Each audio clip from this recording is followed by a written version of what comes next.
حضور نبی کریم صلی اللہ علیہ وآلہ وسلم نے ارشاد فرمایا، رمضان المبارک صبر کا مہینہ ہے اور صبر کا ثواب جنت ہے، اور غم خاری کا مہینہ ہے۔ اس ماہ مومن کا رزق بڑھا دیا جاتا ہے۔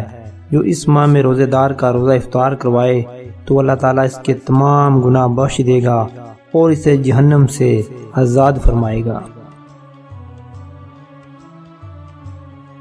حضور نبی کریم رؤوف الرحیم صلی اللہ علیہ وآلہ وسلم کا ارشاد گرامی ہے، اللہ پاک فرماتا ہے کہ انسان کا ہر ایک عمل اس کے لیے ہے، مگر روزہ خاص میرے لیے ہے، میں اس کی جزا دوں گا۔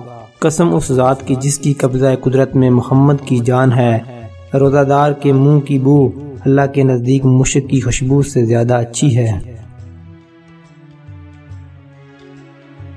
حضور نبی کریم رؤوف الرحیم صلی اللہ علیہ وآلہ وسلم نے ارشاد فرمایا، جس نے روزہ رکھ کر بھی بد زبانی اور جھوٹ نہ چھوڑا تو اللہ تعالیٰ کو اس کا کھانا پینا چھوڑ دینے کی کوئی ضرورت نہیں۔